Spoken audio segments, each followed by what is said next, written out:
Welcome to SheKnowsArsenal. My name is Jessica, and I'm your host, and you can follow me on Twitter at @itchjessino. We're all going to be DOF for today. We're going to be the director of football. This is going to be the interactive Keep or Sell show. And I've been teasing this for a while. You guys know I'm like huge nerd. I love talking about this kind of stuff. So it's time to start talking squad building. The season is basically over. Let's talk transfers, incomings, outgoings, all that good stuff. And this is going to be one of many shows that we're going to be doing during the off season. So make sure you subscribe to the channel so you don't miss out on anything.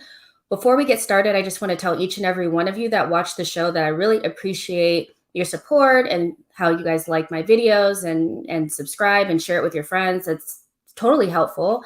And so hopefully you guys enjoy the content and continue to support the channel. And if you didn't get a chance to click on the link to get the spreadsheet for today, no worries. You could just pull out a piece of paper and just write all the stuff down. We'll be going through the players and all that kind of stuff and the prices. So no worries there. And I have an amazing panel for today. So I'm going to go ahead and bring them in. I have George. Hey, George, how are you? I'm well, thanks, Jess. Thanks for the opportunity. Hi, everyone. Good afternoon or evening, wherever you are, maybe morning. You can find me, I guess, on Twitter at GeorgeV_AFC, and I'm excited to be here. Perfect. I have Harry. Hey, Harry. You're muted. Great Hello, intro. Hello, fellow boardroom members. How are we doing? Exactly. We are in the Arsenal boardroom and we're making all the decisions today. I'm sure we could do maybe a better job than A do. No, I'm just joking. Maybe I'm not, but hey. And we have Kelly here. Hey, Kelly, how are you? Not too bad, Jess. Thanks for having me. And much like some of the senior members of the board, I feel like I'll be nodding off in the corner, waking up, talking about Dennis Bergkamp, and then going back to my porridge like I think a couple of our board members do. But I think we're going to have a fun time today. It's nice to get in the heads of the situation. Again, thank you for having me on. Jess did some nice spreadsheet work for us too, because I am a incoherent, babbly person. So my thoughts are organized. I'm ready to do this thing. Awesome. Yes, I made them do homework and they all did their assignments. So I'll grade them later. I'm sure they're not all A+, maybe some B- and C+ in there. We'll see, but they did their homework. So I'm happy about that. You guys, our goal for today's podcast is 50 likes by the end of the stream. So let's make sure we get there. My mom is actually a moderator today. She's in the chat. She'll be making sure that you guys are on your best behavior and keep you guys updated on, just what we're doing. So if for some reason you get lost during the stream, she'll be updating you guys. So no problem there. We'll be building a 25-man squad today. I know that it's kind of like, well, we're going to have to pare down the squad. I have a hard time believing that Arteta is going to go with less than 25 next season. He doesn't really seem like he likes a small squad. So we're going to be going with the 25-man squad. So these are the players that we're going to say are staying. And we came up with this based on players that are important to the rebuild and also have not been linked with serious moves away. So we have Aubameyang, Martinelli, Bukayo Saka, Emile Smith-Rowe, Thomas Partey, and El Neni, Tierney, Cedric, Marie, Gabriel, Saliba, and Chambers. I have little stars next to Bernd Leno because we'll talk about Bernd Leno in isolation at the end. But as of now, we're giving him the staying position. He will be staying at the club for the purposes of our exercise today. And Matty Ryan, let's just assume that the club does the right thing and bring this guy in from Brighton. He's been great as a backup goalkeeper, and we have good old Renarsson there. So those are the players that we have. There's 15 of them. So I'll give you guys just a couple seconds to maybe just kind of jot those down. And you guys, how do you feel about these players? I mean, is there anybody there that you feel like is not deserving of staying? Maybe somebody that do you think that these are the players that should stay, or what are your thoughts on these guys here? I think of this is the core. This is the foundation. Also joined by players that we cannot be rid of if we wanted to be. So we pretty much better accept that they're here because they are latched onto the side of ourselves, on the side of Edu, on the side of Arsenal Football Club. For better or worse, we're effectively married to some of these people. And then, I mean, you get to the end, and whether Runnerson runs somewhere else or stays here is kind of indifferent. I agree with you, Jess. I think Matty Ryan's been strong. He's an Arsenal boy, and he's the right age and the right experience level to stick around. I would say that these are our big primary impact players that we're going to build around, plus the kind of squad fodder that can either come or leave, but are probably going to stay because who cares? Pretty much. I agree with that. So let's go to our transfers in, right? So we don't necessarily know who these players are. I think we can make some decent guess about that left back cover based on some of the results that are the reports that have come out in the last couple of days. But these are going to be our transfers in. These are going to be the players that hopefully we're able to get into the squad over the summer. So we have our left back cover, right back, that's going to replace, whoever, probably Hector Bellerin. Central midfield, we know that we need some reinforcements in that midfield area, somebody to play with Thomas Partey, as well as a creative midfielder. Not sure if that's going to be Odegaard, depending on, we know that Zinedine Zidane is going to leave Real Madrid, so that may change things around, but we need a creative midfielder. And voted by you guys is a striker/attacker. So I put out a poll on Twitter to ask you guys, who did you think that, or what kind of player do we need to bring in out of a new goalkeeper, a striker, and a right-sided center back? And you guys chose striker/attacker. So George, do you think this is about right in the types of players that we need to bring in over the summer? Yeah, absolutely. Those are the most high priority positions. I think the only addition would potentially be a goalkeeper, depending on, again, how that situation plays out. But I think right there, you've got the priority positions that we need to upgrade the starting 11. And then you look at squad depth looking down the line. But you've got all the important ones right there. 100%. Okay, so here are the players that we're going to be working with. So this is a lot of players. This is 15 players that we will be deciding whether they stay or go or maybe even get loaned out. So don't freak out. I see Bellerin there. He's not going to be sold. He's just somebody that we maybe want to talk about in terms of a potential loan. And we'll go through them in greater detail. But just looking at this list and the amount of people on this list, Harry, what does that say to you about the quality in our squad if there's about 15 people in it that maybe you can make a decision on? I mean, I'm not sure that other teams have this amount of players that you're looking to maybe move on in the summer. I mean, if we can move on pretty much all of these players, I think we might say, yeah, go ahead. Yeah, I mean, it just shows where we are as a club. It shows that we need a huge rebuild. And when we go into manager comparisons and squad comparisons, like you say, no other squad has this amount of players who kind of divide opinion. And who are potentially going to be sold this summer. The worrying thing about it is that some of these players are still quite young as well. So the likes of Bellerin should be, in his peak years at the moment, and he's a player that we should be thinking, well, we've got one of the, the best right backs in the league, but we clearly don't. Someone like Lacazette, should be a player in his prime and his peak years, but these are all players that we are considering to sell. So it just shows that in terms of quality, we are lacking. 100%. So I'm going to go ahead and read these out to you guys. We have Lacazette, Nicolas Pepe, Reiss Nelson, Eddie Nketiah, Balogun, Willian, Xhaka, Guendouzi, Lucas Torreira, Joe Willock, Hector Bellerin, Ainsley Maitland-Niles, Kolasinac, Rob Holding, and Mavropanos. I never learned how to say the guy's name. So don't hate me for that. So let's get on to the good part. These are the rules, you guys. So to make it realistic, and I mean, if we could, again, we'd probably get rid of every single one of these guys if we could, if we wanted to, maybe get enough transfer fees to bring in a dream team or something like that. But let's keep it a little bit realistic, right? So the rules is that out of those 15 players that we just named, you have to keep 5, sell 7, and loan 3. So can't just sell everybody. You're going to have to loan some of these players out as well. Look at what happened with Joe Willock. Just a couple of games under his belt at Newcastle helped him, kind of develop his game and also increase his value. So those are the things that we're going to be taking into consideration during this squad building podcast. So just make sure that the numbers are right. Again, it's a 25-man squad, so 15 players are staying. There are 10 available spots in this 25-man squad.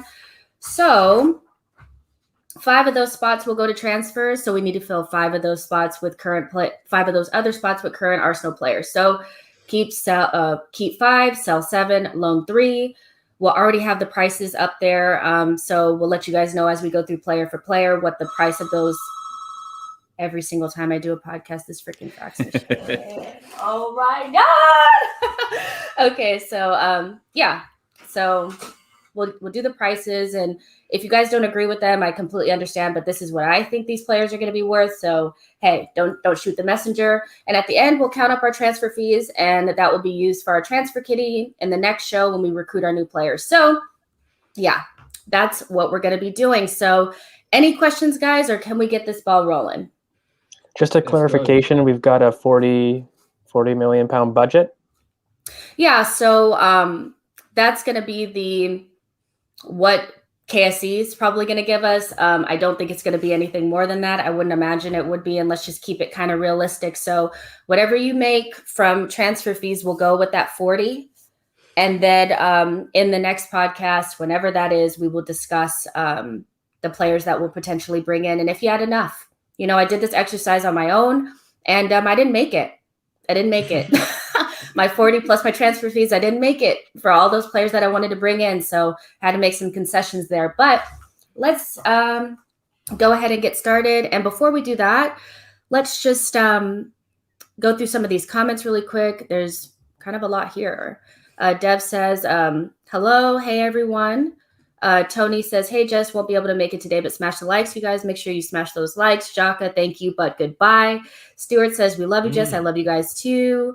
Aaron says, great content. Keep it up. I do this for you guys, so I'm glad you guys are enjoying it. Bulgarian says, Kelly is living proof that the fountain of youth is a real thing.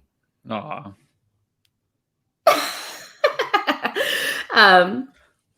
Renarson out. You guys are already going in. All right. So, and you guys can keep your comments going. And yeah, let's go ahead and get started with the first one. We are going to start with Ainsley Maitland-Niles. So, hold on. Let me get his little thing up. Ainsley Maitland-Niles. So, contract expires in June, on June 30th in 2023, age 23 years old. Sam Allardyce recently said about Ainsley that Arsenal have got many talented midfielder players, and I can see why it's been difficult for him to be very competitive in there. That's why he's been playing more as a fullback. If I were him, I'd play wherever the manager picked me, and I've never turned it down because if you were able to play in a number of positions, then you're going to get more games than if you had one position and one position only. He also mentioned that he needed to add more goals to his game, and his words didn't really make me feel like West Brom were like chomping at the bit to sign him or loan him again. He's been recently linked with Leeds, Leicester, Southampton, Crystal Palace, Manchester United, even though it's unclear where he'd be playing in those teams, you know? So I'm going to throw this to Harry first. Have we learned anything about Maitland-Niles during his loan spell with West Brom? He's played midfield and kind of did okay. Unlike Willock, he didn't really set the world on fire, and he's probably out of contention for the Euros. So did he convince you that he's a midfielder? You know, what do you think, Harry? I mean, I think he should have taken his chance at Arsenal and stayed because he would have played some games this season. He would have played some important games, probably would have played left back in the Europa League and whatnot, and things might have been different for him. I don't think we've learned too much. He's looked better in central midfield for West Brom than he did on the very few occasions that he played for us in there. I think when he played for us in there, he was nervous. He gave away the ball quite a few times, and Arteta didn't use him again in central midfield. So, look, it's one of those things where it's going to be tough to really set the world alight when you go on loan to a club struggling. So I just think it's a case of him for looking for something new. I don't think it's in central midfield, maybe at a lower level club, maybe at a championship club. But if he goes to a Leeds or a Wolves or wherever it is, I think could be used in a similar manner, which is as a wing back or as a fullback.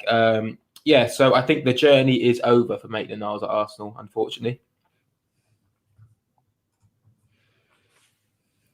Muted. Sorry, guys. So I tend to kind of agree. So George is 15 million, a fair fee for an England international with tons of first team minutes under his belt for Arsenal and the ability to play in multiple positions, or would he benefit from another loan to increase his value? What do you think? So I'm typically of the opinion when I look at young players that I give them till roughly the age of 23 with 50 appearances kind of in their preferred position before I like to make a major decision. With the price, I think you could maybe bump it up a bit because of his versatility and the fact that he is homegrown. So he will be carrying a little bit of an EPL premium.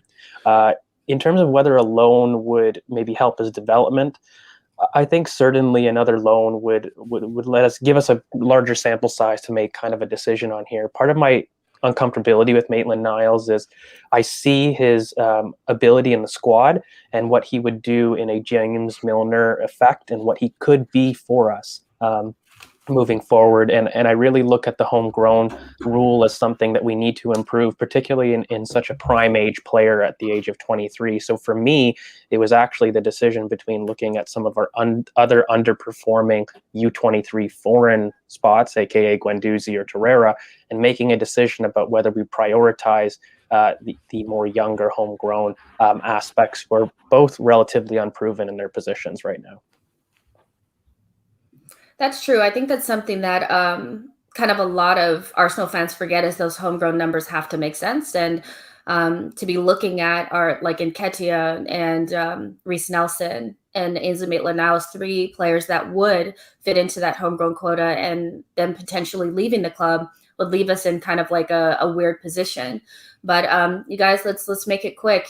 Keep, loan, or sell Ainsley Maitland-Niles for 15 million. Kelly, I'll go with you first. I'm going to sell, and not because I don't like the player. I actually rate him as a wingback and a right-sided utility player an awful lot. I think he's a tremendous stand-up defender, and he's somebody that has the physical profile that we're sorely missing, both in center midfield and around the pitch. So somebody who is incredibly fast, incredibly physically robust, and is really, really strong. So I think that I just think we've kind of reached the end of the journey for him. He's going to be 24 at the beginning of next year, so he's not a youth player anymore. It's not like he's 19, 20. It strikes me that he's basically out the door anyway. And if he's not focused, he's not willing to play some of those other roles that are going to make him useful to the squad. And our plan is to bring in a right back. I think it's probably time to send him on his way. I'd like to see a little bit more money, but I'm going to be realistic based on his unsure position long term and his kind of maybe flakiness on a personal and professional level within the squad. And he carries a little bit of that reputation, which I think he gives a ton to the club when he's on the pitch, but obviously there's a lot of rumblings in the back. So I say we sell him, we take our money, and we reinvest into a primary right back for the next 3 to 5 years. All right. George, what do you think? I'm actually going to go against the grain. I am keeping Ainsley Maitland-Niles, and the issue really for me is really an issue of foreign spots, where I think ultimately we have other midfielders here that are going to have similar questions in terms of their ability to impact the squad. But the main thing is I'm keeping a prime age 24-year-old homegrown player over somebody in the foreign spot who would compete at maybe the pivot level. I think Ainsley Maitland-Niles is an excellent inverted fullback, which is a possibility for Arteta going forward, and he ultimately gives the squad options to proceed going forward. So in that role, that's kind of my reason for keeping him. Harry? Sell. 100%. I know we say he's an England international, but I think he's an England international if you're trying to sell the player. But if you're buying the player, I don't think you view it as that. I think Cole Jenkinson has a cap under England. I think his caps under England were just circumstantial. They were just circumstantial caps. There's a few injuries, and he was playing a few games for us, and he filled a spot that was vacant at the time. But yeah, sell 100%, get the money, and start again. Nice. You guys let us know in the chat box what you think. We're going to keep the ball rolling with Lucas Torreira. Contract expires on June 30th, 2023. He's 25 years old. He never really adapted to life in Europe and at Arsenal, and really suffered under Unai Emery / Arteta as well. He wasn't favored under Arteta very much. He left Arsenal on loan to Atletico, and that was really his he wanted that. He pushed for that move. It was his own request, and he wanted more playing time, and he didn't really get that. Strange situation, very strange situation that he went over there, and he really hasn't been able to break into their squad. When his mother passed earlier this year, he made his intentions clear of wanting to go back to South America or going to play for Boca Juniors. And his father kind of said if that move doesn't really materialize, he would like to go to Serie A or France. So, with Lucas Torreira, it's a weird one. Good player, and we're really lucky that his value is still intact. It really, really is. He's still worth about 24 million. I'm not sure if we would get that. I think we would struggle in this market. So I put him down for 20 million. George, I'll start with you. Keep, loan, or sell Lucas Torreira?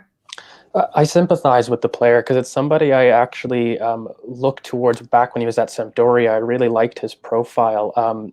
To keep it short and sweet, I actually would sell Lucas Torreira. Again, it's mainly to kind of move on in terms of that pivot position where I look for an upgrade. I think fundamentally he's a small space player. So what I mean by that is he works well in small spaces, and if asked to cover large distances, he struggles. And so he's very specific to a certain formation or setup that I don't think is the modern Arsenal, or what I want to see moving forward in terms of versatility.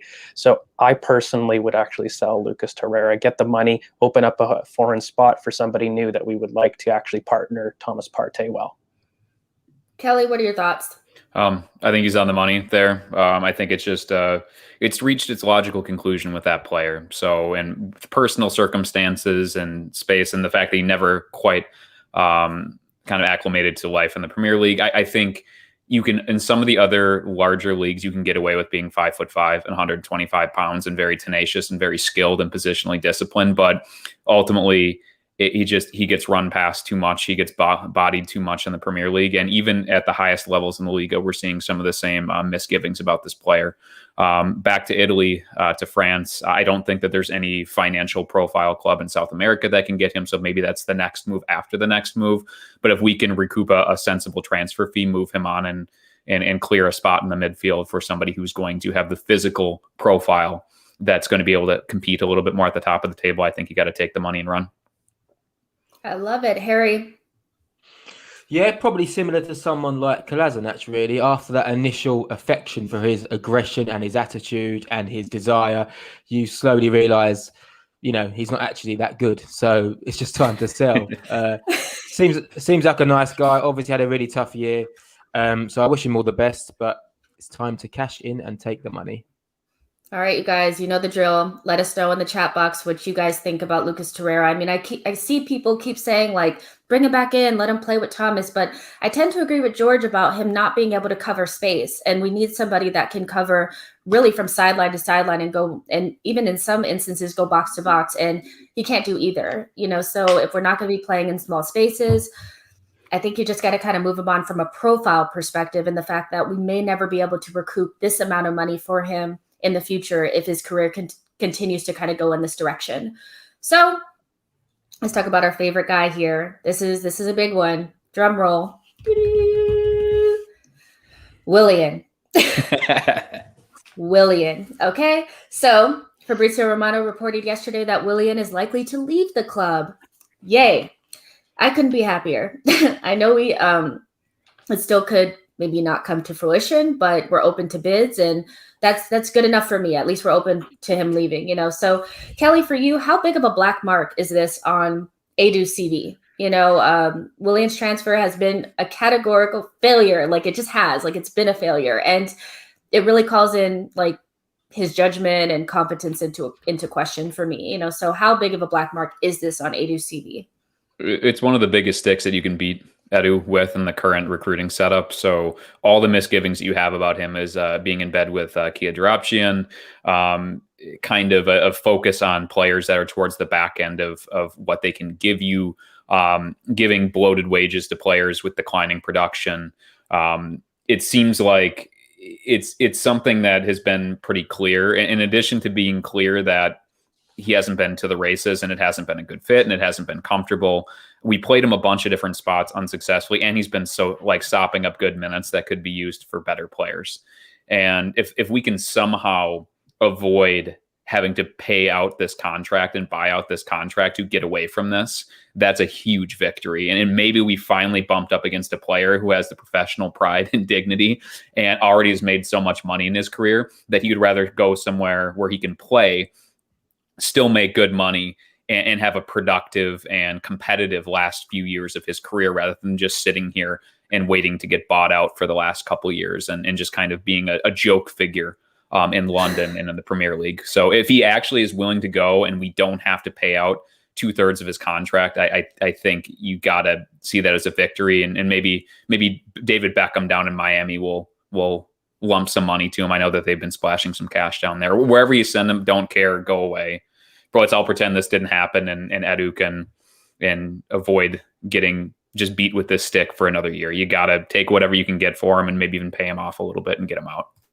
Here's the thing, though. You can't really forget that this all happened, right? Because we're pretty much on the brink of doing something maybe similar with Ryan Bertrand. I know that like on Arsenal Vision earlier this morning, they were kind of talking about the connection between a Willian type transfer and a Bertrand type transfer and how they're similar. George, for you, can you draw a line between those two transfers? And, can you question it and kind of call it another lazy transfer? Or is there something with the Ryan Bertrand transfer that could potentially be different than Willian? Can you make any argument for that transfer, even though it seems similar on paper? Yes, absolutely. In fact, I'm kind of on Twitter getting into this argument because I'm actually in favor of the Ryan Bertrand transfer. And so what I look at it is you're getting a free, homegrown, experienced Premier League backup to save money for priority positions. And I just think that's smart fund allocation, especially when you're going to consider that somebody like Tierney in the backup left spot position is kind of a priority, given that we've had to reconfigure Xhaka to really ill effect. And so when you're looking at a hole in the squad, a Bertrand for free who's homegrown makes sense to me. The Willian portion that didn't make sense is that I think his position in the attacking space actually limited some of our youngster development, and I don't think that it necessarily filled a hole in the squad, whereas a Bertrand, in my view, fixes a problem that we do see. I felt that the Willian was a little bit of lazy analysis and correlation from Edu in his connections, and I didn't really see how it fixed a problem going forward for the squad management. Yeah, I tend to kind of like agree that I think they're similar in the fact that they're older players and they're free transfers. But when we're talking about somebody that's coming in as a backup for sure, he's not blocking anybody's pathway. Willian directly like blocked Pepe's path for me, and that's different than bringing in a backup. He's going to be a backup. He's not going to be playing over Tierney, but Willian, I mean, are any of us going to keep Willian? Does anybody want to keep him? Harry, you want to keep him? Anybody want to keep him? All right, so let me go ahead and put that in the spreadsheet. Everybody is a sell for that one. I mean, please let the nightmare be over. TalkSport was saying that Willian's Arsenal nightmare is coming to an end, and I was like, are you serious? It's our nightmare, not his. This is a fantasy for him. Do absolutely nothing and get $200,000 a week. I mean, who wouldn't want that? Yeah, I want those nightmares every night, please.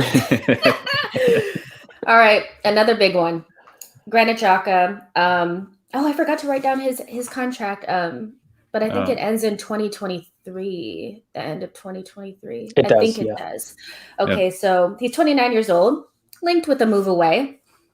He spent 5 years at the club, and I would say that his time has really coincided with some of my worst memories of Arsenal, to be honest. The first time I went to the Emirates to watch Arsenal play, it was Arsenal versus Brighton, and we were winning 1-0. And Emery was still in charge, and I remember Granit Xhaka just ripping somebody down in the box and giving up a penalty. And I could probably name 4 or 5, 6, 7 other memories just like that of Granit Xhaka doing Granit Xhaka things. And he was convinced last January by Arteta to stay, and since then he's been really pivotal to a lot of the things that we do. He's so important that some fans would say that we can't win without him, and I think in certain cases that is true, but that may be more that may say more about where we are as a team than his actual quality. I mean, we could argue that. Harry, as the president of the Granit Xhaka fan club, I'm going to give you, your time to say your piece and go first. So is it time to move on from Granit Xhaka? What are your thoughts? No, it's definitely not time to move on. Please tell me you have him sold on your list. Please tell me you have him sold on your list. No, I don't have him sold. I have him as keep. I certainly would keep him over someone like El Neni. That's for sure. I don't think it's time to sell at all. I think minus the sending off this season, he's had a decent enough season for us. I think that it's about building a squad slowly. I don't think we're going to see, a huge amount of outgoings in key positions. And I just think that if we finally get a fit Thomas Partey and we get a good number 10, I think Granit Xhaka is worth his place in the squad. We should definitely upgrade on a Granit Xhaka, but I don't think that has to be at the expense of a Granit Xhaka. I think that should be at the expense of an El Neni or previously Torreira, Guendouzi, whoever we're going to sell in that central midfield position. But I wouldn't be rushing to kick him out the door. I just think he's a good player, a resilient character, obviously hugely respected by his teammates and by management. And I don't think that should be disregarded just yet. Kelly, is there a case to be made that letting Granit Xhaka go will weaken our depth? Even if we bring in a midfielder, losing Ceballos, Xhaka, and potentially Guendouzi and Torreira will leave our midfield kind of thin. What happens during AFCON, when Thomas Partey and El Neni are gone? What do you think? And Arsenal Twitter, darling, Ivis Basuma, who everybody thinks is going to be coming too. So I have Granit as keeping him. So he's somebody, again, I think from it's the soft factors like leadership and kind of continuity and trust of management. Those are all important things. And positional versatility, obviously, I don't want to ever see him play left back again. But if we find ourselves in that pinch and we have Kieran Tierney, who is a stub toe away from being out for 6 to 8 weeks at any given moment, as he walks through his kitchen in the morning, it's important that there are people there that can play that side. When he has a runner next to him and he's not covering large spaces, he's far more effective at build-up. He switches play. He's consistent. He's actually a surprisingly good one-on-one defender as well. So he's a player who gives an awful lot on and off the pitch, especially, like you say, we should be looking to purge the bottom end of our thin central midfield options, not the top end. And I think that the 20 million transfer fee that you get for him it's going to be very hard to replace what he does for us with that fee. But yeah, it's one of those things that I think there's a lot of factors there that make me see Arteta wanting to keep him. It maybe at this point it's a little bit of another factor is whether Xhaka wants to stay at all. Right. So he's been a guy who's come in for an awful lot of social media views. He has a young growing family. And he seems like he's smart enough to know that probably the long-term future of his career is going to be going back to Germany or going somewhere else where the pace of play is a little slower. And he is getting up to that age curve and he has an awful lot of domestic and international minutes under his belt. So if he is game to stay, I think I would love to have another year of Xhaka and then kind of address what ends up happening. But I speculate that no matter what my desire is for this player, I think he might be on the way out for other reasons. So we'll have to see. Interesting. George, you have another direction you want to go in, or are you in the keep camp as well? This is shocking to me. I'm going to join the keep Granit Xhaka. Look, I've always described Granit Xhaka as somebody that I think fans project the squad insecurities on, and he represents something that everybody wants to move away from, but that I don't think this team is ready to at this moment in time. I think with Granit, what you get is somebody who is reliably fit all the time. You get somebody who undoubtedly contributes to the squad as one of our main technical leaders. No matter how many faults he may have, he consistently contributes to our progression and our build up through the thirds. And that's not somebody that I'm ushering out the door quickly. It's actually somebody that I'm keeping to mentor a relatively young squad. I think if you actually were to average our age, we're the fourth youngest squad in the division at around 24.6 years of age. And so when I'm looking at who's coming in and who is coming up, that age is actually going down, not up. And so what I think you need is a nice blend of experience and youth. I believe he offers that. And I believe he's not a character that's going to throw a strop if he is kept. I think he's someone that the squad respects and a leadership position that, are few and far between in this group.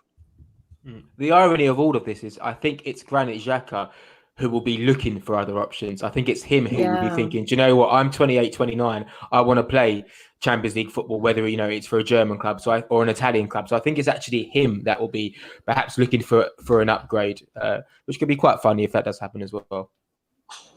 Wow. He was sold on my list, but hey, maybe, what do I know? But yeah, you guys in the chat box, let us know, keep or sell for 20 million for Granit Xhaka. I see a lot of mixed opinions, and I think he does divide opinion. But one thing we have to remember is that it's not just about selling players to just get rid of them because we don't like them. We have to make sure the balance is right.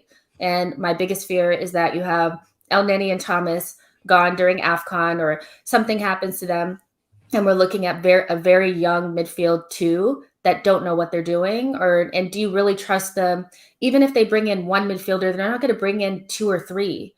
So somebody has to stay. And out of El Neni, Ceballos, and Xhaka, he's the best out of all of them, and he adds experience. So there are some good things about Granit Xhaka that I think people don't want to really, acknowledge. But hey, he's important to the squad. So if you want to keep him, you want to keep him. But let's move on to somebody that's probably shouldn't be on this list, but I just want to throw him in there for some good conversation. Let's talk about Nicolas Pepe, right?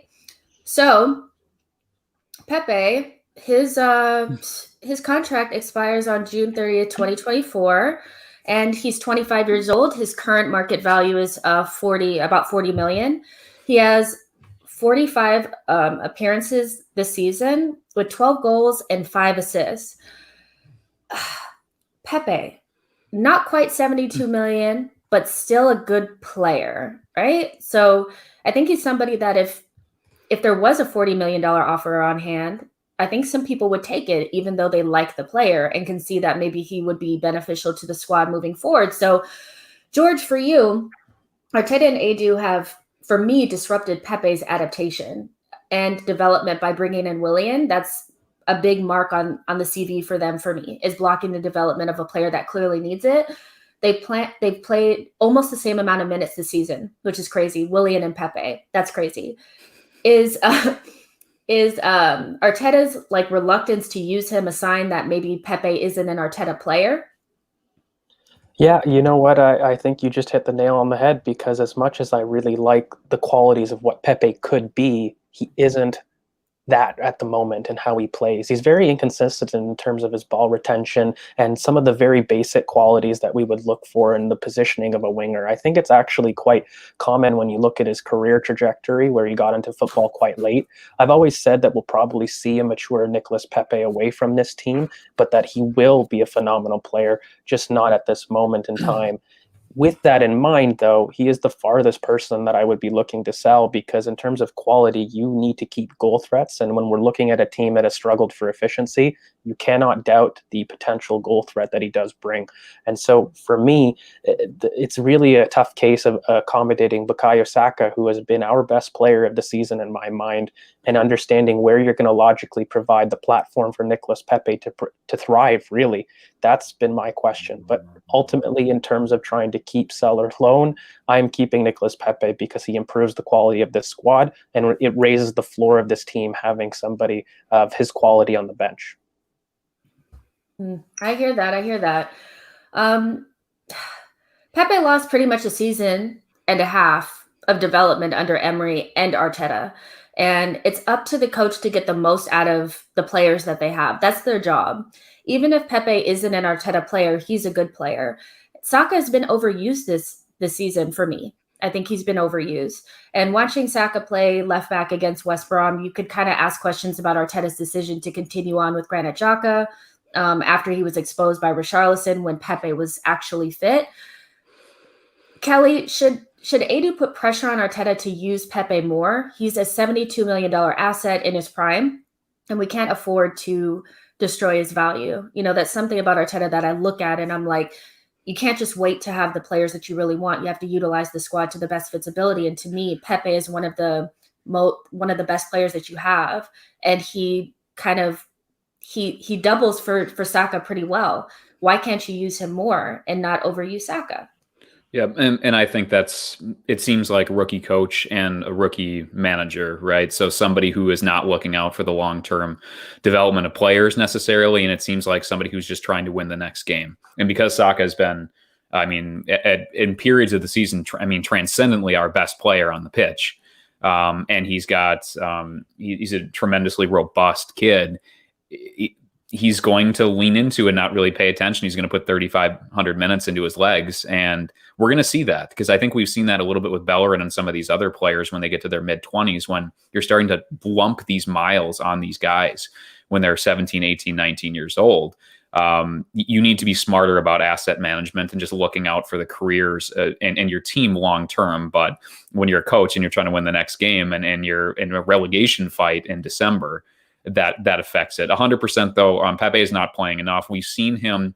It seems like at least some point during the season after that red card, there was some kind of commitment or some sort of trust that happened where his usage has improved a lot. We've seen him play on the left. We've seen him play on the right. We've seen him played in different formations. And I mean, you got to keep him because there's nobody that scores goals on this team. I mean, he's an 86th percentile for non-penalty goals, top 3/4 for non-penalty XG, top 73/4 for, shots per game. It's aerial duels too. We don't have a lot of people who compete in the air, and he's actually a very good hold-up player, and he wins an awful lot of headers off of goal kicks and clearances. So he's a player, when we talk about solving problems, where he probably isn't solving them in the way that Arteta would love to have them be solved, but they are pretty big problems, and he can go quite a ways to doing that. And there's something to be said for a team that doesn't create a lot of chances, having a guy who can step in and just spank one in upper 90. Or who can do something brilliant, because we play on such fine margins, and we have done for so long. We need somebody who's capable of that, because you can only have so many grinders without having somebody that can smack it in from a weird situation and get you a goal that changes a game. So I think even though he's not fulfilling his potential, he's not being used appropriately, you have to keep somebody on hand like that, and you have to make room for people who score goals and change games. And his defensive intensity and his apparent commitment to playing more team ball and more hold-up play and kind of leaning into some things that we need to be doing as a forward line. Hopefully that trend keeps going up and we start out not from square one next year. I like that. That was a really good, solid answer. I like that. So, Harry, $40 million offer comes in for Nicolas Pepe from PSG or some random club from who knows where. Are you taking it? Knowing what you know, if Arteta's not willing to really commit to Pepe, then should we just sell him? I think it works both ways. I think Arteta didn't commit to Pepe because early on in this season, Pepe was inconsistent. He didn't have the right attitude. When he gave away the ball, there were smiles, there were shrugs of the shoulder. He didn't have the desire. And that's definitely changed recently, 100%. And now I see a player with much more attitude and much more reliability on the ball. And whilst his output is probably, or could be better than Saka, we know what Saka gives us that Pepe doesn't. That's just more of an energy, more of a work rate in Saka's game. We know that Saka can come up deep and play more penetration. Saka can even play centre midfield at times and contribute, to the team's build-up play. Whereas Pepe is feels like very much a last thirds player, which is great. But when you're not doing it consistently, there's going to be question marks. So I don't think Pepe, to be honest, deserves more minutes this season. I agree that the signing of Willian hasn't necessarily helped his development, but I don't think Pepe's attitude was right at the start of the season. If you asked me after the Leeds game or in December, January, I would have definitely said loan him. Let's get him some minutes because he wasn't playing. But now I think it's someone that we should definitely keep. But if budget is really tight and we are 15, 20 million away from putting a bid in for someone like Jack Grealish, then I would sell for a big fee. But currently I'd keep him because I think there's a lot more to see. But I just think that sometimes because we like players, we kind of almost give a fault at the manager to say, oh, this player should be playing more. This player hasn't been given a chance. But players have to earn that. They have to show that when they come on, they take their chances. And I know he banged a goal top bins against West Brom at home. But for the Europa legs, he was inconsistent, when it really, really mattered. So I think there's arguments for and against to say that his development hasn't been handled well by Arteta. But anyway, I would say keep. Yeah, the only thing I might want to add to that is just that Nicolas Pepe, when you do look at the output, I think a lot of it is kind of has a covariate of a lot of those goals came in those early games. And when you're trying to look at maybe the overall statistics, they kind of paint a different picture, particularly when you compare it to Saka's move to right wing. When you actually compare the two's position at right wing, Saka is more productive than Nicolas Pepe at the right wing.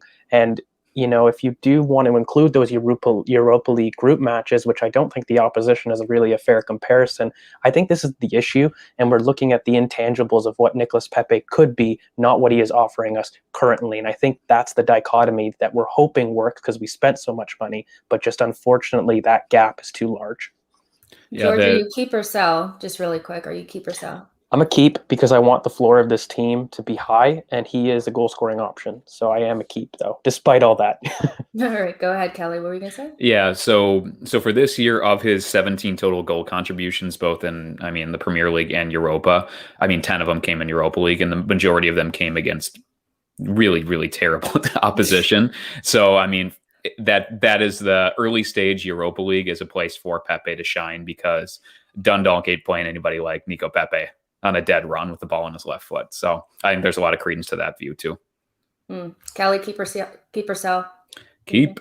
Keep. All right. Yeah, I kept Pepe too. I like Pepe. I'm hoping he comes good. I just think he needs some more time, but we don't have anybody who scores goals. We just need to keep him. Once we simplify our options up front, I think he will get more minutes. But this year it was Emil Smith-Rowe as a left winger, potentially Gabriel Martinelli as a left winger, Aubameyang as a left winger, Pepe as a left winger, and obviously Saka playing so well right wing. So almost too many options there for him to gain that consistency. So hopefully this season or next season that happens. Yeah, you guys in the chat box, let us know. Are you keeping, selling? What are you guys doing with Nicolas Pepe? And we will move on. We're going to fly through some of these really quick. Mavropanos, I think we can I just wanted to put him in there. Does anybody want to keep him? Does anybody think he should start right-sided center back? He's 23 years old. Contract ends in the end of 2021. So, I think that's his loan. And then after that, it's something else, but it looks like Stuttgart wants to keep him. Does anybody want to keep him at Arsenal? Anybody? Actually, I love Mavropanos. If you look at him in profile, what I like to do is I find that we've recruited the wrong type of center back. And actually, if you do look at his season at Stuttgart, he's performed excellently well. And when you look at the role that he's had to play, he's going to be playing a very similar role to what we would demand from our right center back. So at Stuttgart, you've got a right wing back in Silas Wamagatuka, who's actually injured right now, but has been their main goal scoring threat. And Mavropanos has had to defend that entire wing as well. And so when you're looking at somebody to defend isolation 1v1, he has been immense in that position in the league. And they do play a style of play that demands long switches of the ball. So when you're looking at trying to replicate what, say, a David Luiz would do in profile, he does absolutely carry the traits. And, that's what I look for mainly. With that being said, I would rather loan to actually develop. And I think that there's other players that we can sell in the squad that I would above a Mavropanos, to be honest with you. Oh, sorry. I think you're on mute, Jess. God, horrendous. Okay, so George, you're loan. Loan. I am alone. I am alone. You're alone? Okay. Kelly? I'm going to say loan him. I do watch a fair bit of Bundesliga, and he has been good. His physical profile has always been elite. If we're talking about, again, physicality, strength, athleticism, he was purchased on the back of that rather than his actual talent, I guess. For his actual talent is the wrong word, but like his demonstratable skill, right?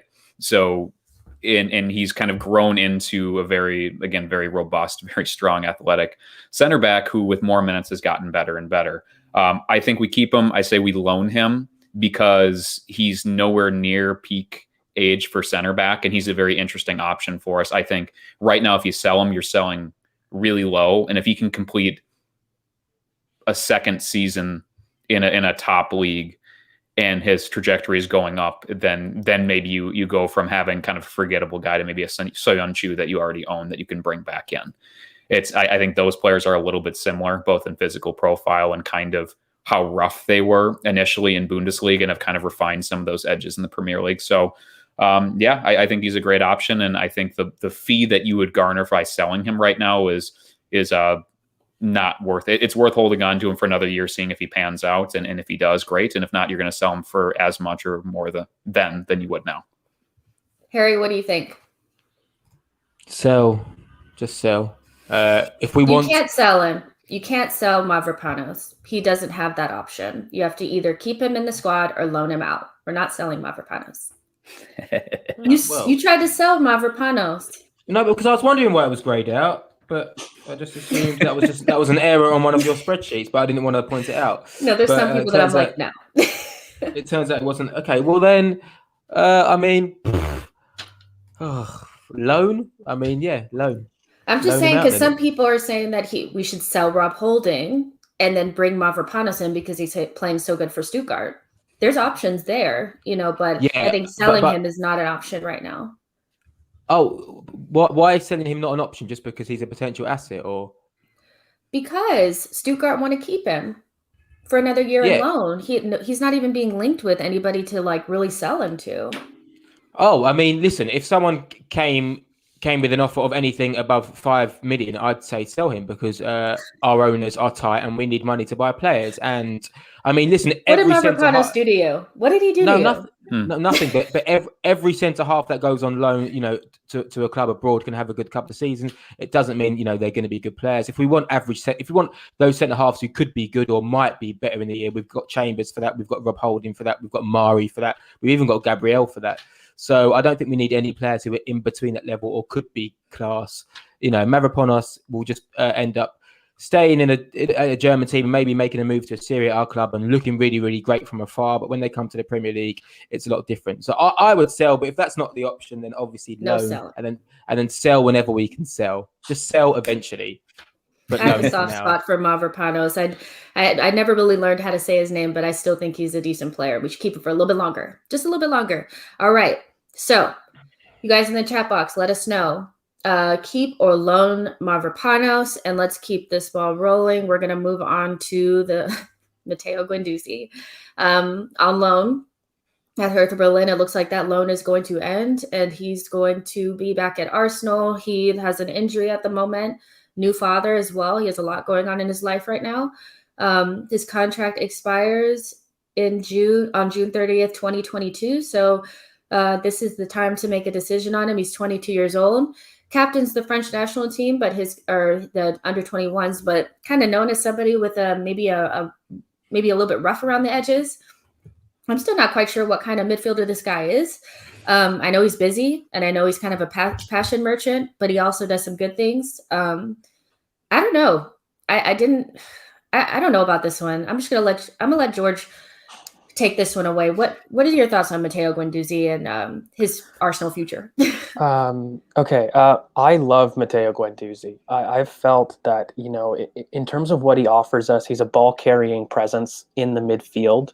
But unfortunately, with Matteo, you just cannot remove what he brings to the squad in terms of his mentality, in terms of his contradiction within the squad. And so while I think he's a high potential youth, I've always classified him as somebody that may not realize that youth based on his attitude and application. He's best for me as a left center mid 8. I don't really like him as a 6. I don't think he has the defensive awareness or positioning to make that position his own. I'd like him to be a free 8 if we had a 3-man midfield. That's where I see him best.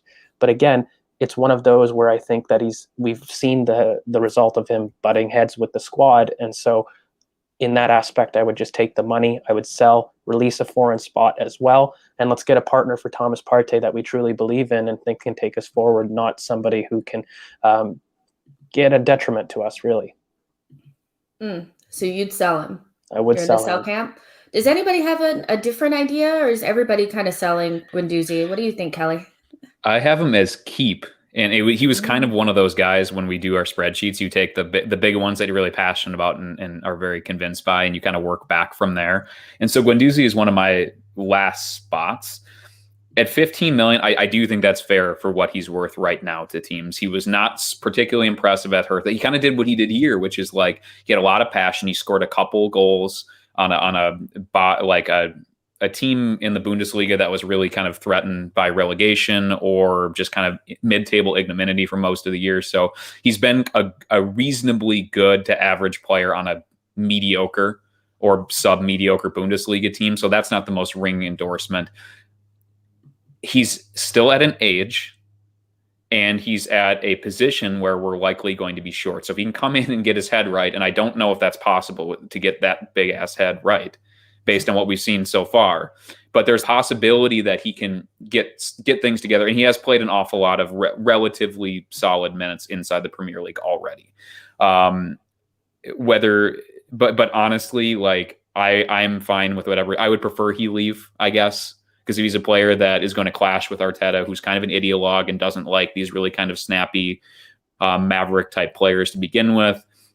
Is he ever going to be different than that? Maybe not. But the numbers bore out that I got to the end. I guess I'm taking a punt. But the big issue, though, too, that I didn't really think about when I was doing this is that you got to sell him now. Otherwise, he's leaving on a free. So Exactly. If you want to get any money for him and he's not going to be a starter here, I think you just make it happen and you figure out how to backfill from there. So, I mean, I said keep, and I guess I'm going to go with my spreadsheet to not mess it up and say keep. But so you're going to keep him. You're going to extend. You're going to try to extend him. And keep him a little bit. Yeah, I would like to see a contract extension if you're going to keep him and manage it a little bit better. But it strikes me that the club and player would. It's probably time for an amicable divorce right now. Yep, Harry, what do you think? I think keep. I think he has a really high ceiling. I liked what I saw when he played early under Emery. I just thought it was really great that someone so young would just demand the ball, wouldn't shy away. He's obviously got some huge attitude problems, but as you mentioned, he's become a father recently, so hopefully with that comes maturity. I think he's potentially too good to sell or give to someone else, because if it does all click into place, I think you've got a really, really, really top class central midfielder in the making. So I would keep on the basis that, you know, we sell squad players like El Neni and we go into next season with a central midfield 4 of Partey, Xhaka, Guendouzi plus a new signing. So I think we're much stronger like that. I think when it comes to ability and his ball carrying abilities and just his whole ball responsibility, I think he's just too good to sell. So I would keep. All right. I sold Guendouzi. You guys are throwing... I'm going to show you guys my spreadsheet later.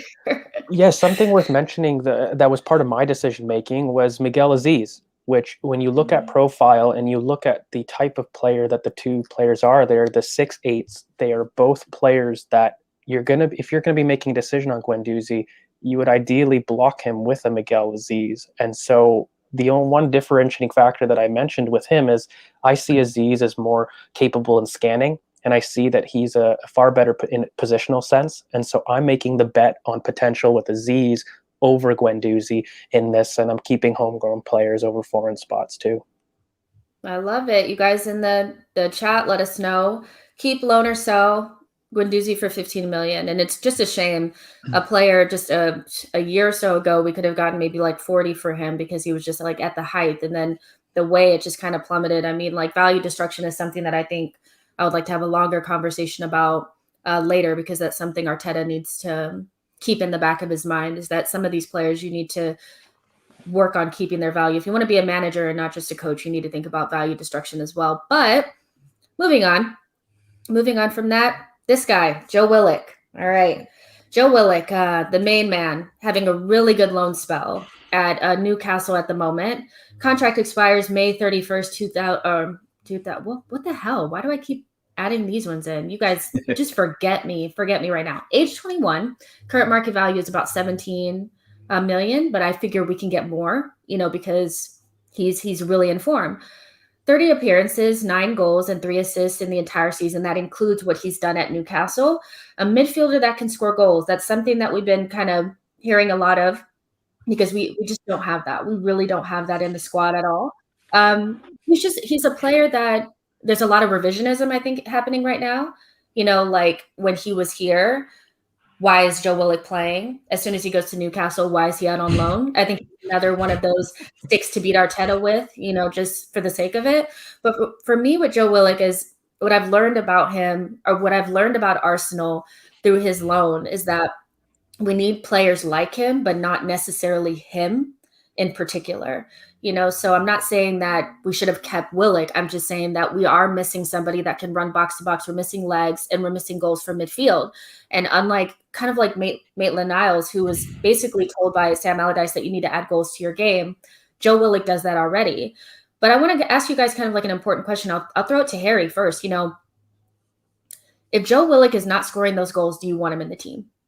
You know, Yeah, if you were to exactly. go through a goal drought and go a couple games without those goals, would what he has from a skill perspective be enough for you to feel like this is a good move not to take maybe the 25 million that we can get for him?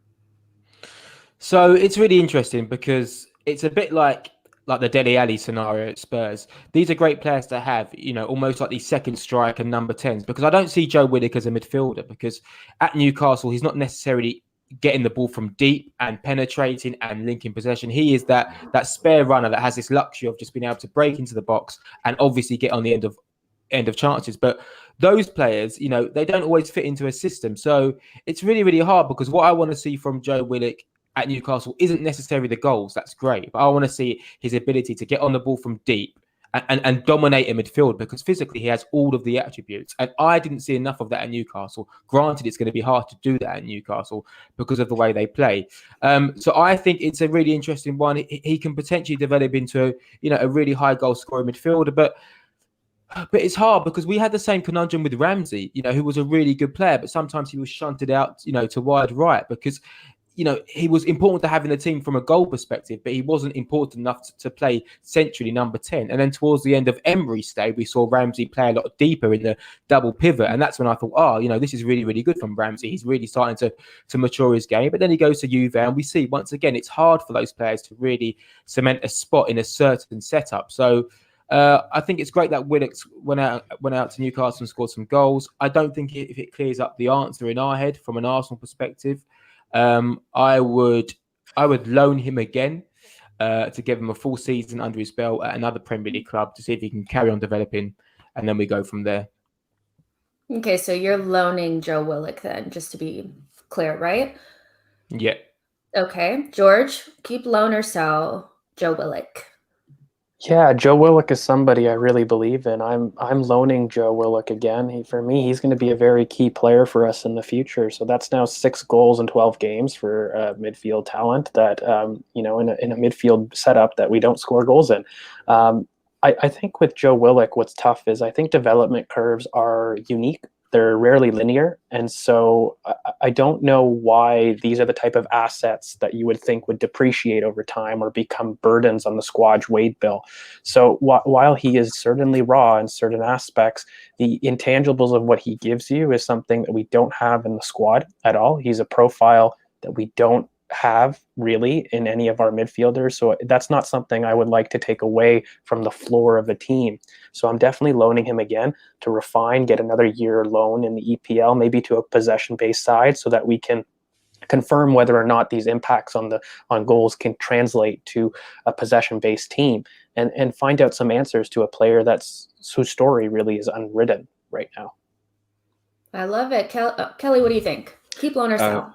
I think we loan him, but this smacks of a really intelligent time to sell high on a guy who's never been worth near this much. So this speaks like we talk about this 3 or 4 years down the line when he's playing for like Burnley and he's on his like 3rd Premier League club. And it's like, all right, can Joe put it together this time? Remember when he went to Newcastle and scored like 6 goals in a dozen games? It feels like that to me, because Joe seems like a nice kid. He has a really good physical profile. The reason why he stands out is because he does things that we absolutely do not do right now, but he doesn't do anything else.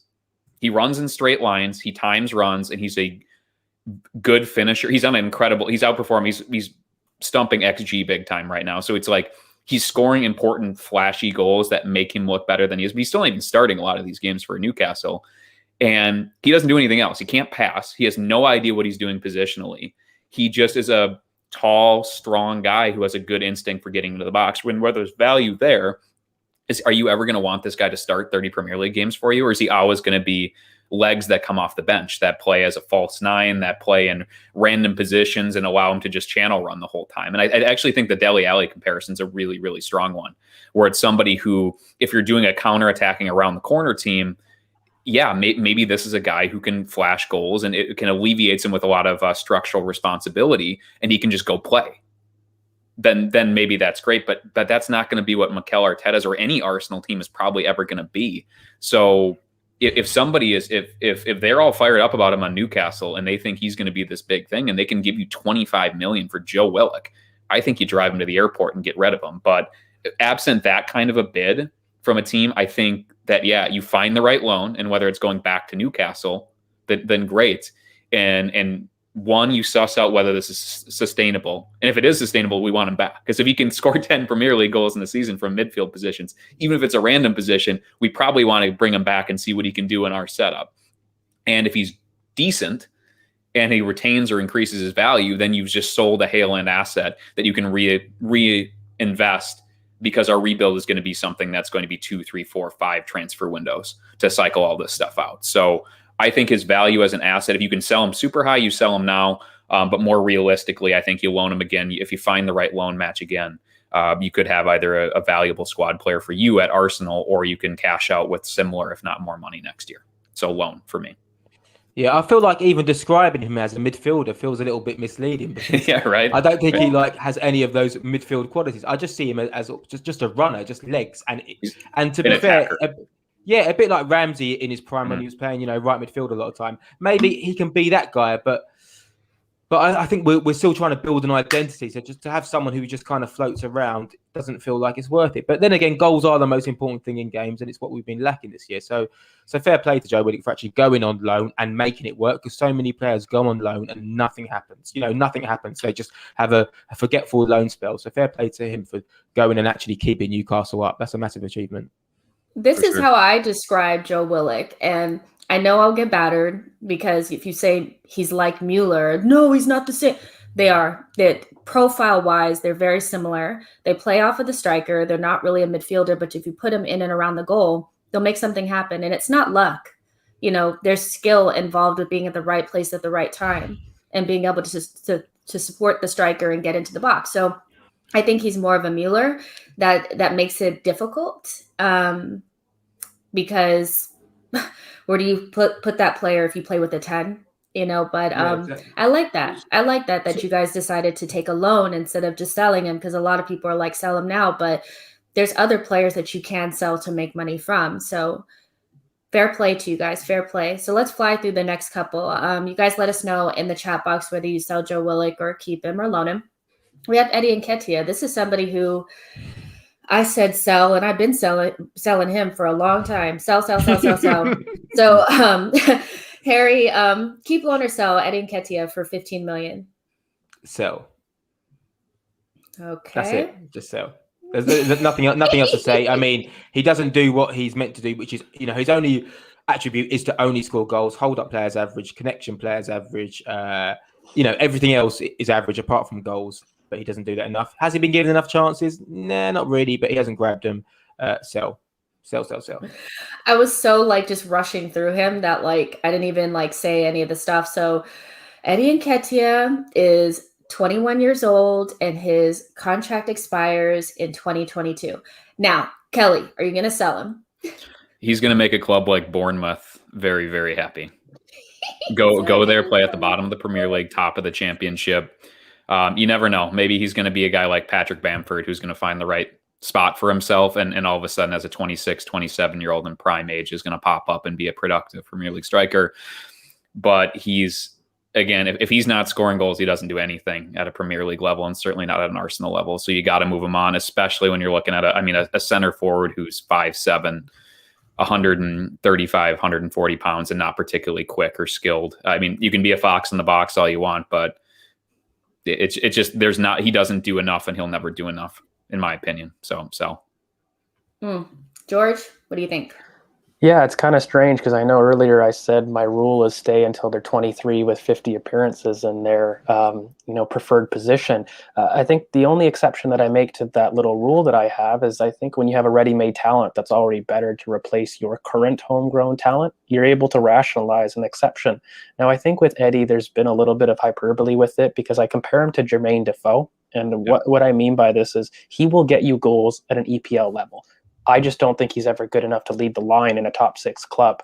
And it's just unfortunately a case of when you do have a homegrown talent that I believe has much higher potential in Balogun, this is a time where you make the money, you sell him to a club, and I certainly don't think he'll waste away in the Championship. I do think he's capable in a lower to mid-table club in the EPL to score goals for, say, a Brighton. I think he would do excellent for Brighton, who create chances around a system for him. But again, it's one of those things that I have a tough time with because he's one of ours. So I do sell, but regretfully, just because I love our youth a little bit. But yeah, I think he is a sell. Yeah, I agree. I think I think he would do wonders at a team like Brighton, who creates a lot of chances and just needs somebody to kick it in the back of the net. I think he would be perfect for a team like that. I don't necessarily feel like he's Championship, like you said, George. I think he can play in the Premier League, but not for Arsenal. So we'll sell him. Assume a swap deal, maybe? That would be wonderful. You guys know I'm waiting for it. I'm gonna be live on something when that deal goes through because it's gonna happen. I just feel it.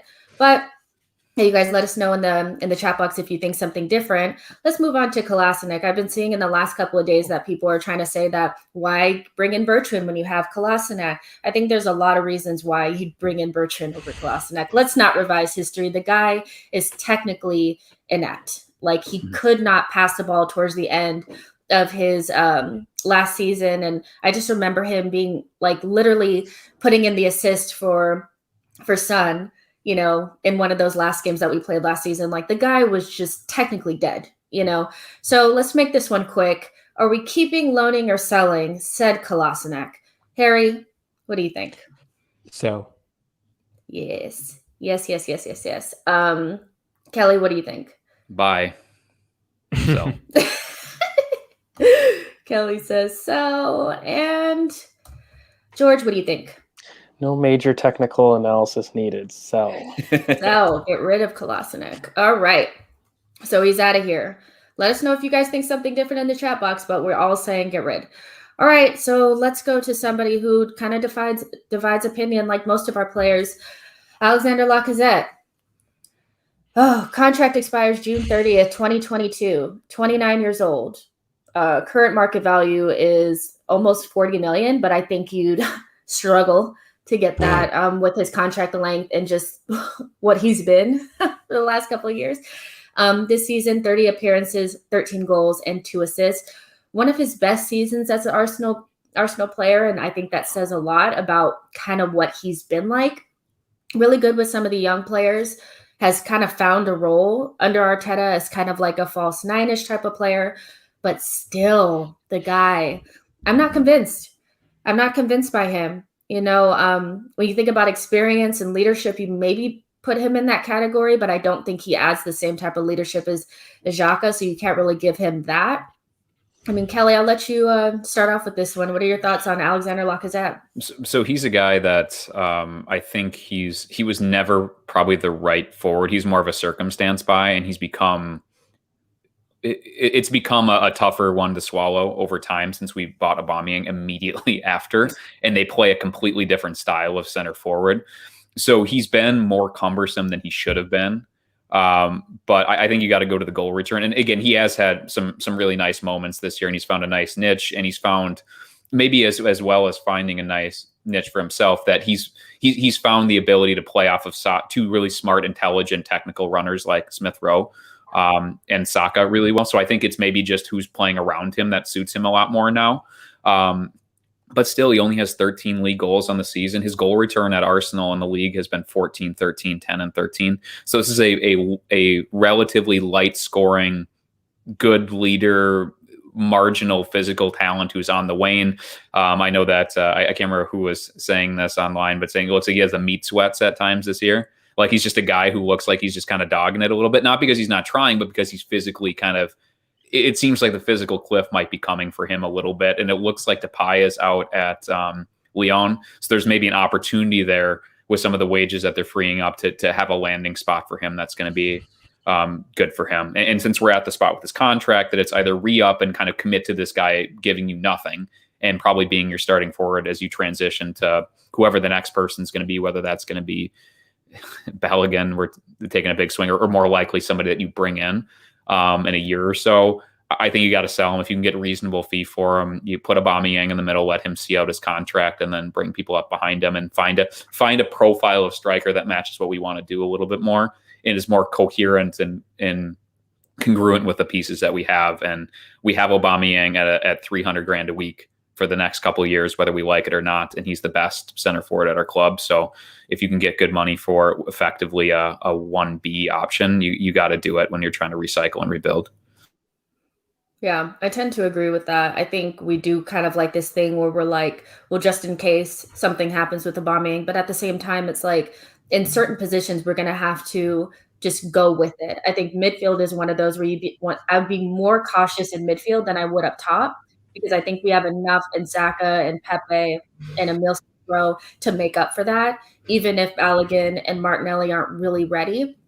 But this idea that we need to extend Lacazette for one more year just doesn't really strike me as the right thing to do. But George, what do you think? I actually think this is quite an easy decision. Oddly, I'm selling him immediately. For a guy that hasn't amassed over 15 EPL goals in over 4 seasons, he just does not have the output that you would need for a leading of the line striker. It makes even less sense when you have Valérien Balogun, who is the same profile, who I believe has shown a far greater physical potential than Lacazette. Kelly, you had mentioned that, potentially a cliff may be coming. I think a cliff has already arrived. The amount of times I've seen him on the break, miss an open 1v1 chance is just too frustrating for me. At 29, I expect you burying those. And while he's such a nice guy, yes, a fan favorite, in terms of pure objective playing level, he does not raise the floor or even the ceiling of this team. And for that reason, I'm selling. And we're on a little bit of borrowed time with public opinion and general opinion with him too, where it's like sometimes the opportunity is there when somebody has played the best football he's played in 18 months. In the last couple months, that's what people are going to be left with. And yeah, if you can find a buyer, you go out. I think so too. Harry, do you have a different opinion, or are you selling him as well? No, yeah, I'm selling him. I mean, his goal scoring record isn't amazing. If you've got 2 goal scoring wingers either side of Lacazette, it's a bit different. Firmino in the heart of Liverpool didn't score an amazing amount of goals, but when you've got Salah and Mane absolutely banging in goals, it's okay. For Lacazette, yeah, lovely guy, lovely beard, lovely smile, but just not good enough to lead the line and get us those goals in massive matches. And it's a shame because I'm hearing about these contract extensions and I just can't fathom why we would do that. I get you need to protect an asset, but he's not really an asset, is he? Because if you give him a contract extension, which I assume will be on more money, whether it's a 10 grand a week or 20 grand a week, then what happens, when he's 31, 32, then he just goes for nothing. So now just sell him while his reputation isn't dead at Arsenal. He's had a decent enough season where he can still generate some money. By offering a contract extension, all you do is you just give yourself another problem because you've got an experienced player that you feel like you have to play, and then you could try to play Aubameyang left wing, which means Martinelli or Pepe suffers, and we're going around in circles again. Just sell him. I love him, but sell him. Yeah, one of those strikers to me has to go and free up space for us to start moving ahead, and I think it has to be because we went big on Aubameyang, which I could go back and say the amount of times that I thought that maybe we shouldn't have done that, but that's neither here nor there. Since we gave Aubameyang the contract, you got to get rid of one of them. Lacazette is that guy for me, so I would sell him as well. You guys let us know in the chat box what you think. And let's move on because I added Balogun in here because I was thinking, depending on what you guys said about Lacazette, that would change the future of Balogun. Because if you keep Lacazette, Balogun has to go out on loan. Because for me, if he's sitting on the bench, potentially without Europe, then you have Martinelli and Aubameyang and Lacazette blocking his path. I don't see a lot of minutes for him. So now that we've kind of all said that we would sell Lacazette, are we all keeping Balogun and integrating him into the fold? Harry, do you have something different? I see Kelly and George nodding, but what are you thinking? Would you still loan him out? Well, I think it depends on how many competitions we're playing, and I know it's hard to judge that, but if you've got the Europa Conference League, then I would be, yeah, I know, but I would be inclined to keep Balogun because there's minutes there. If not, I think he'd benefit more from going on loan and playing a full season than he would coming on playing 10, 15 minutes here and there. And I'm basing that on the fact that I want to see Martinelli feature a lot next season, and I want to see him play up front as much as possible, coming on for the likes of Aubameyang. And I'm also saying that because if Aubameyang is slowly decreasing, then we need to go out and buy a top level striker. That's what we need to do. And I don't think we need any more players who are in between. I think we've got Martinelli for that, who's in that in between level of could be class, but we're yet to see it. So personally, yeah, I think a loan deal for Bellerin is right for us. All right. Well, I'm kind of shocked at that a little bit, but I kind of like that thought process too. Yeah, I've seen so many young strikers who were Bellerin. You know, J. Emmanuel Thomas was talked up so much. Sanchez Watt was talked up so much. Benicophobe was talked up so much. Even the likes of Carlos Vela. I've heard it so many times. I know everyone's predicting that Bellerin will be class, but I just think we've got such an uncertain environment. It's not like back in the day when a player like Kolo Touré could come on and play up front and score a goal and then play centre midfield and score a goal because the team was functioning at the highest level possible. And Carlos Vela could even come on and bag a few goals because the team was just flowing and the creative players were there. We're in this weird transition period, and I don't think we've necessarily got the right platform for young players to really excel. So I think he'd benefit more from going to a championship side or a newly promoted side and maybe scoring some goals there and then come back season after next. What happens if he goes to a newly promoted side and scores like tons of goals for them and they're above us in the league next season? How would that look? Well, that would look really, really bad. And then you can come back to this and say, Harry, you were wrong. And you'll never come really on the show want that again. stick upside Arteta's head. No, but I'm all for loaning out players to fellow Premier League clubs. I think it works wonders well. I think it works really well for you. We've seen Joe Willock score goals against clubs who were in and around us. So I think sometimes it's quite a good thing as long as they don't finish above us, which I know is going to be quite hard or easy. I'm just joking. But yeah, you guys let us know in the chat box what you think. And let's move on to Hector Bellerin. I think this is somebody that I can't imagine anybody. Oh, Kelly, you have an agenda, don't you? Big time. You have an agenda. Okay, yeah. So I can't imagine keeping him for any reason whatsoever. I think we need to upgrade in that position. Kelly, I'll let you go first and let your agenda be known. Okay. So I'm one of those people for a while now. I see the value of Hector Bellerin as a human being. He's a great person. He's a great I'm glad you see value in him as a human being. Well, again, he's obviously a nice guy. He's for somebody who is not from Halen directly and came via Spain. He's as North London as one possibly could be, right? So we love him. We love his humanitarian cause. We love that he's a balanced person, not just a footballer. I don't care. His game drives me insane. He plays way too high. He takes up a bunch of positions that should be occupied by number 10s and right midfielders. He, through either injury or his own lifestyle decisions, he has gone from a very fast, explosive sprint athlete to a wayfish, undersized, lost physically in the Premier League player when he should be in his physical prime. Go away, get the hell out. I would have rather played Maitland-Niles at right back this entire year. And anybody who does listen to my pod probably knows this already. It is a little bit of an agenda because of just how his game has never suited my eye. And that's not all his fault because the injury has done a lot to bring him down. But if you have somebody who will buy whatever this Hector Bellerin is right now, out. We need a different right back. Figure out who's going to be the best fit on the market for your budget that fits with the players there and build around that right back for the next 2 to 3 years and maybe even beyond. Get what Tierney has done on the left back side proves that you can find somebody under 30 million potentially that can change how you play. And this guy, I think, for whatever complicating factors have led to this physical decline specifically and technical decline, I don't care. I don't want to see him play for Arsenal ever again. And I hope that he comes back and he's always has free drinks in London because he's a nice boy, but go away. George, what do you think? I'm really known as kind of the resident optimist on Twitter, but oddly, he is the one player I really have an agenda against. And I just want to talk about his playing perspective because you know what? I don't want to preface this with he's a nice guy because purely objectively, let's look at the play. And I think he lacks the athleticism to overlap anymore. And when he is inverted, he doesn't release the ball quick enough. He runs into spaces where his players are. He is neither an inverted nor an outside outlet. And I do agree with Kelly that you can get, my shout that has been like this for over 6 months and Rydel Baku from Wolfsburg, who is a £30 million asset that, is versatile and has the athletic capability to do both of these roles is a far better use of your money.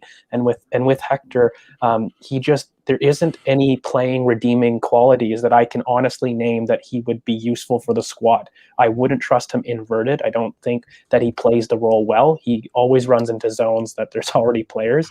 And so if you're asking him to be an outlet, he can't do that. We've already seen that, his athleticism has been impacted. So yeah, as great as he is, let's move on and let's get something new there. Okay. Harry? Yeah, listen, it's hard to disagree with anything they've said about his footballing abilities. I think it's quite a sad story, to be honest. Personally, I really like Bellerin. I went to see Arsenal train maybe 4 years ago at London Colney, and he was only one of two players who came into like the waiting room to take pictures with all of the waiting fans. So I've got a lot of respect for him. Made a big move at a very young age to play for Arsenal, has played for Arsenal. Has suffered a really unfortunate injury, which has clearly hampered his physical progression, and he does lack the technical ability to play in this Arteta system. He's still provided us with some really good moments. He gave a great performance in the FA Cup final against Chelsea, and this season, he's some poor striker finishes away from having a couple of really important assists. But that doesn't, outweigh the fact that he needs to be sold and we need to move on. But totally against the slander and the disrespect that our fans have shown him over the few years, whether it's about his interest in fashion or trying to save the planet and plant trees, or for not eating meat and whatnot, for being a vegan. I think how we've treated him as a fan base is totally unacceptable. So I think he deserves to go to a new club, and I hope that he finds his form again, and I hope that we see him playing at the Emirates for an opposition team, and I hope he gets a really good round of applause from the Arsenal fans, because he deserves it. Yeah, I'm hard to disagree with that, to be honest. Like, Bellerin's it's just time to move on, right? It's just is what it is. Like, it's really not that deep for me. So everybody said sell, and I want to let you guys know also that you guys have done all your loans, you've done all your sells. So the last two players you got to keep. So we'll just kind of go over them really quick. That's Rob Holding. If you're not going to get another right-sided center back, which I'm a little bit skeptical that we may, but I don't think so. You keep Rob Holding, 27 years old, got a contract extension. He's just all right. Hopefully we integrate Saliba in, but I think it'll be one of those where we play Holding and Marie together, and Marie and Saliba together, Gabriel and somebody together. It'll just be some mismatch or whatever. God. I do not want to start next season with Holding and Marie. I like them both individually. But, we will be. Well, Gabriel's not going to be here at the beginning of the season. I can guarantee that, because he'll be with Brazil in the Olympics. So that adds Marie, and do you really think Arteta is going to start out the season with Saliba?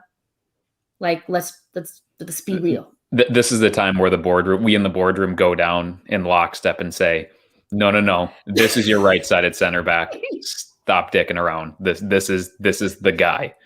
Go make nicey nice. Let's do this thing together. That is incredibly important, and it might even be season defining, the ability to positively integrate Saliba back into the club, because he should be day one your starting right center back 100%. Yeah.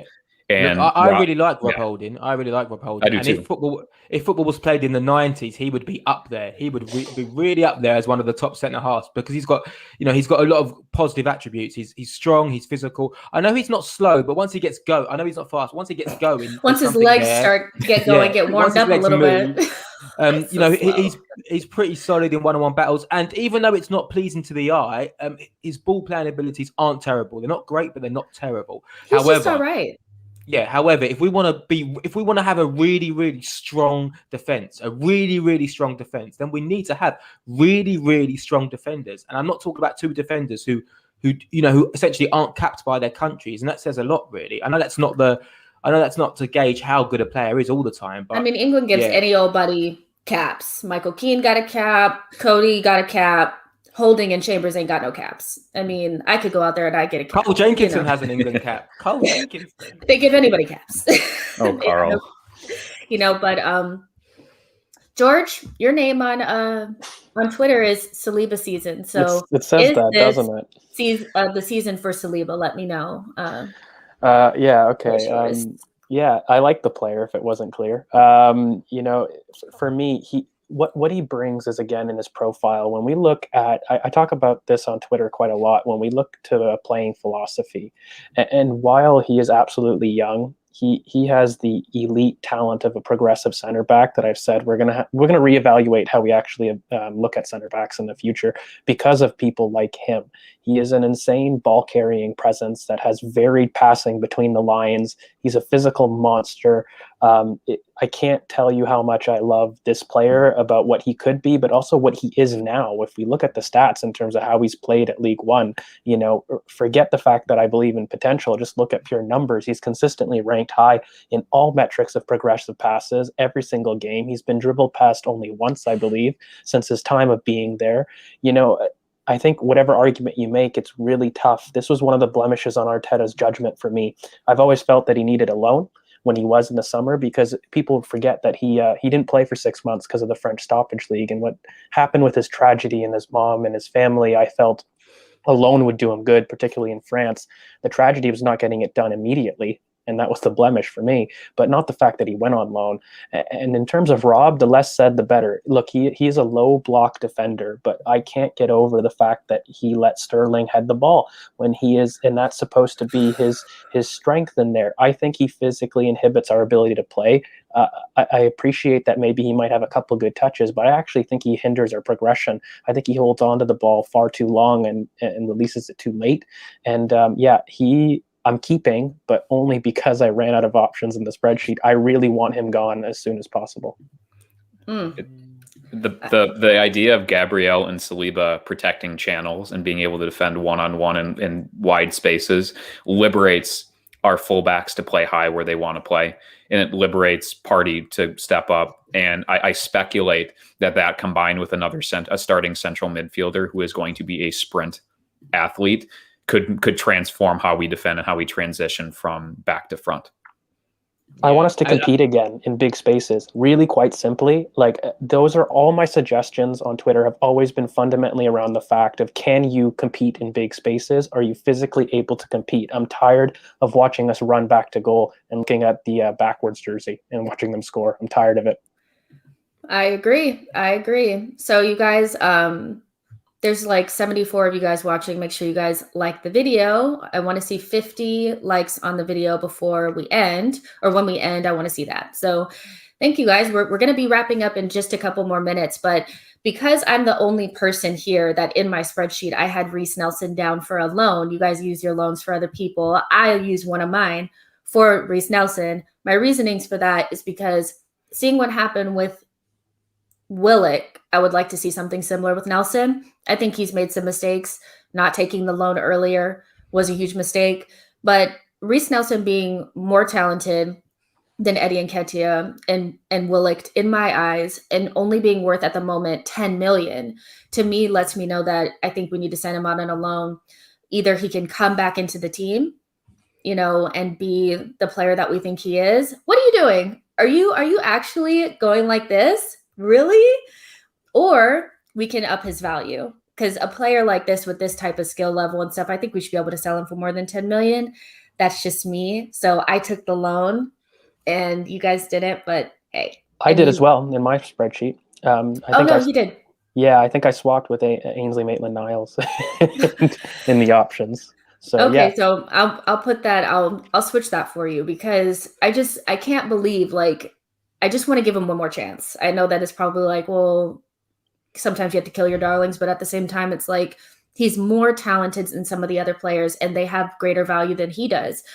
One loan, just 4 or 5 games somewhere out at Norwich or Brentford or somewhere where he can just show his skills and develop without as much pressure and without a safety blanket as well, I think would help Reiss Nelson. So those are just my thoughts. You guys can let me know in the chat box if you guys would sell, keep, or loan out Reiss Nelson. Last but not least is going to be Bernd Leno, and he says he wants to stay at the club, but I just want to get your guys' ideas on Bernd Leno. Like, he divides opinion. He wants to stay at the club. I wouldn't be upset if he left, to be honest. If you had the option to trade Leno for another goalkeeper, somebody that plays better with his feet, or it's just a different profile of goalkeeper, would you take it? George, I'll let you go first. Is Leno good enough? Should we just lay off of him, or would it be something that you look to maybe address sooner rather than later? No, he's not good enough. But I think that we have too much surgery in this squad, that moving on a key cog like that limits my ability to address other priority positions that I have higher in the squad. I have never really liked Bernd Leno particularly. I think he is quite hesitant in how he claims crosses and his aerial presence. I don't like his distribution. I think, again, he inhibits our play in that aspect. I think that there's a certain upgrade ability there. It's just, I feel with so much work to do this summer, it's really below 4 to 5 other priority positions for me. So I'm keeping Bernd Leno, but he's certainly the first player I'm upgrading the following summer.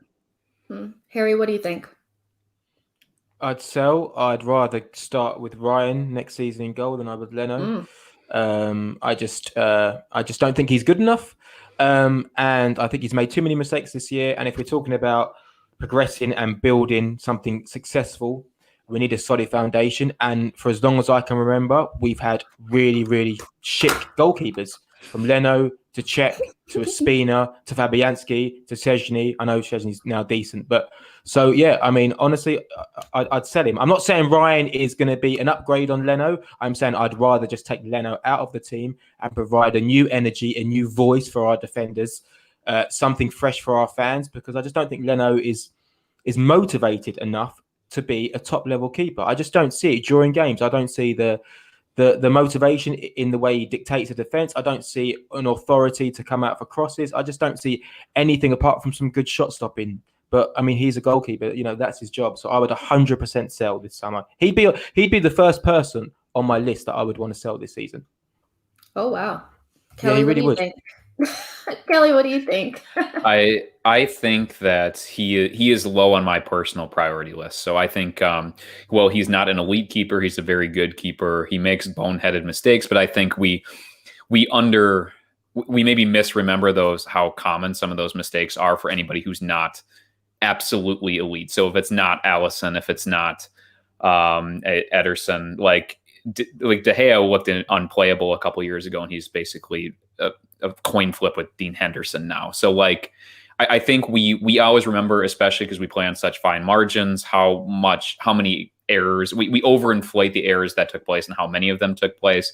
But I think that he is a player that this offseason, he has a ready-made buyer in Dortmund. So Dortmund have had really poor goalkeeping over the last 18 months, and in the last year between Roman Bürki and Marvin Hitz, like they are a good goalkeeper away from doing something more domestically and in the Champions League, which they just made. And because they're going to be in the Champions League and they're likely going to be selling one of their stars, they're going to have a budget to be able to spend $20-25 million on a ready-made goalkeeper. And they're a team too that doesn't play out from the back as much. They need a elite shot stopper, and it strikes me that they might be a very, very good match with each other. So if there's no immediate buyer that's going to pay a premium and do it nice and easy, I think you keep him for another year and then you sell him next summer. And then you can kind of determine whether Matty Ryan can be that guy or whether they're going to do the famed move for David Raya if Brentford don't come up again. I don't know who it is or what the answer is, but it strikes me that this is low on my personal priority list. But if Dortmund is sitting there with 25 million in their fists ready to hand it to you immediately in the offseason, well, maybe you take it and you combine all the money together and you decide what you're going to do. 100%. I agree. It's not high on my priority list, but at the same time, if somebody offered me 25 million for Bernd Leno, I would bite your hand off for it. I think we kind of need to move on from him, but if we didn't, it wouldn't kill me. I need us to address that midfield, but I just want to let you guys know kind of where you fell. Harry, you accumulated 100 million for transfers from your transfer fees. George, you had 105 million, and Kelly, you had 100 as well. So if you add that to your 40 that you're going to get from KSE, I mean, that's quite a bit. But in order to get your attacker, your creative midfielder, your center midfielder, a left back and a right back, I think you'll kind of see, depending on where you're shopping, that could be more difficult than it looks. It could be more difficult. And if I can get the guys to come back another time, we'll actually address that and maybe do some scouting, if I can get all three of them back on. So we'll let you guys know about that. But before you guys leave, make sure that you guys like the video and subscribe to the channel. And in the comment section, share what your results were, who you kept, who you sold, who you loaned out, and how much you made in transfer fees. Keep your spreadsheets, keep all that kind of stuff. We'll address it later. And I think this was fun. Did you guys have fun? I did. Absolutely. I love this kind of stuff. You guys did really good on your homework. I want to thank you guys for obviously being here. George, let everybody know where they can find you before we get out of here. Yeah, you can find me on Twitter at GeorgeV_AFC, and we're also starting a new podcast at the Ball Over Passion podcast. So you can find me kind of on socials there. But thanks again for the opportunity. I love this. 100%. Harry, where can everybody find you? It's DJ Harry on Twitter. It's DJ H on Instagram. My Instagram got hacked the other day, which is really annoying. Just give me a follow. We can talk about Arsenal, and you'll catch me on this show at random occasions. Awesome. And Kelly, where can everybody find you? You can find me on the Twitters at South Metro AFC. I also do a very fun podcast that ends up airing in the US very, very late at night, but is a lot of fun with some of my guys. So you can find us at Not Another Arsenal Podcast or at NA Gooner Podcast on Twitter. Again, Jess, thanks for inviting me on. It's been a lot of fun, and kind of inside joke to any of my other podcast people. It's hard seeing me doing podcasts without a beer, so I was focused and coherent this time, and I had to make sure I made a good impression here. So maybe Jess will invite me back in the future. Of course, you guys make sure that you follow them on their social media platforms and all that. Their information is in the description box. And we'll see you guys in the next one. I hope you guys enjoyed the podcast, and see you guys tomorrow. Bye, guys.